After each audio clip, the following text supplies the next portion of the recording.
Draga djeco, dobar dan. Ja sam Anita i nalazimo se u prostoru Gradske knjižnice Zadar, koja će nam poslužiti kao naš biološki laboratorij. Dobrodošli. Budući je već došla zima, bio bi red da nešto napravimo za ptice koje su ostale u našem zavičaju, hladno je, hrane je sve manje i stoga predlažemo da napravimo hranilište za ptice. Za to nam je potrebno najprije sjemenke koje će nam poslužiti kao hrana za ptice, margarin, grančice koje smo našli u prirodi, neke posude, na primjer plastična čaša, može biti posuda za cvijeće. Ako ste slučajno kupovali kokos i pojeli ste plod, popili kokosovo mlijeko, ovu ljusku, kada lijepo i pažljivo ispilate, također se može iskoristiti kao posudica u kojom se može napraviti hranilište za ptice. Dalje što nam je potrebno su škare, flomasteri, posuda u kojoj ćemo miješati, vilica i žlica, konop i za kraj, kako bi promatrali uspjeh svoga rada, dalekozor ako vam je pri ruci. Pa možemo krenuti. Uzet ćemo margarin, koji treba biti jedno vrijeme na sobnoj temperaturi kako bi se omekšao, da lakše u njega možemo smutiti ptičju hranu. Stavit ćemo odmah malo sjemenki.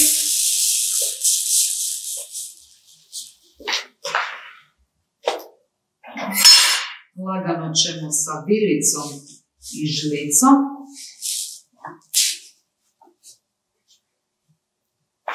napraviti jednu smjesu.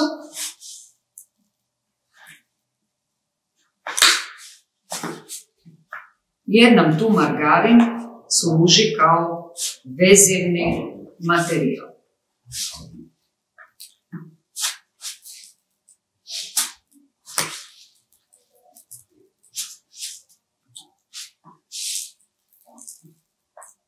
Dodat ćemo još malo sjemenki.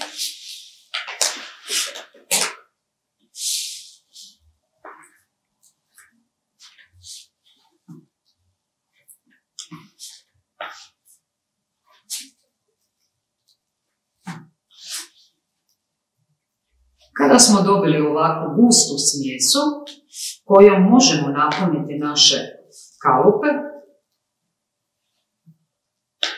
tad možemo pristupiti izradi samog hranilišta.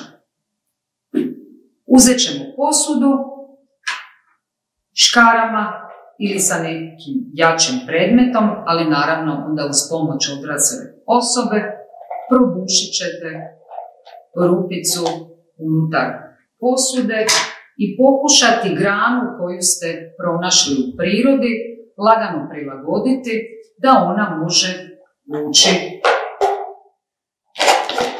kroz prostor koji ste izdubili. Ako imate manje hrane, to možete napraviti i na manjem modelu. Znači, opet grančica koju smo pronašli u prirodi. Sada ćemo laganom žlicom staviti unutra smjesu koju smo pripremili.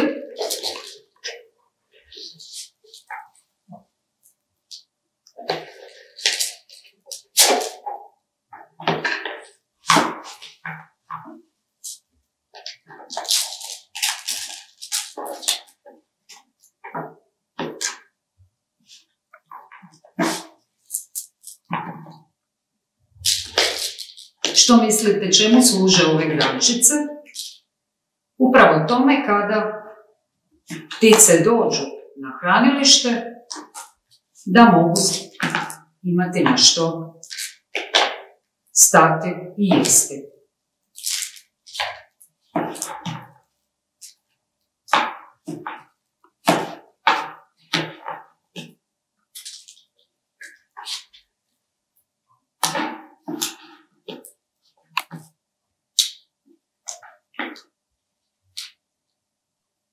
Isto ćemo napraviti i sa drugim margarinom. I koliko hrane pripremimo, toliko posuda možemo pripremiti.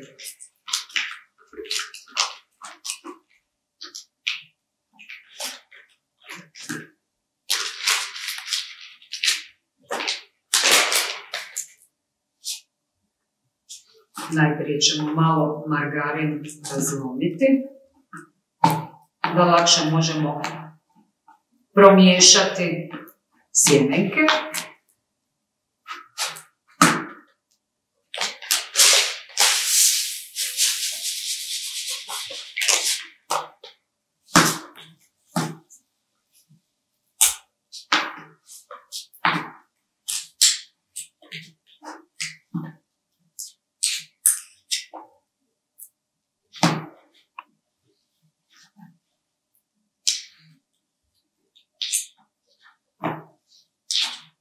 I kada smo dobili smjesu,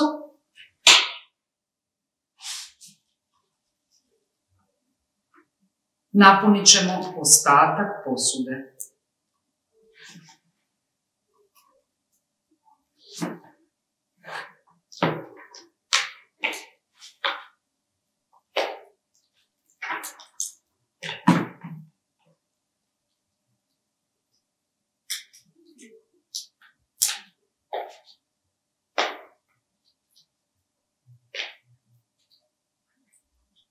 Evo.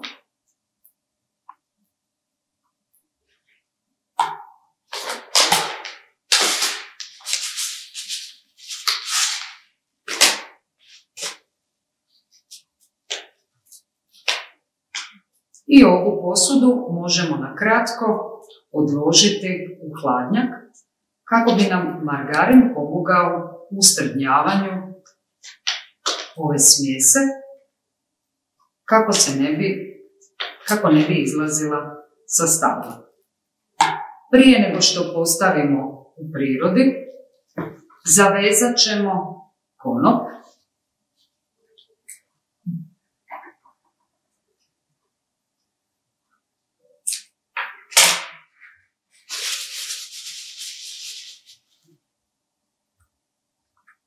I sa konopom zavezati na granu.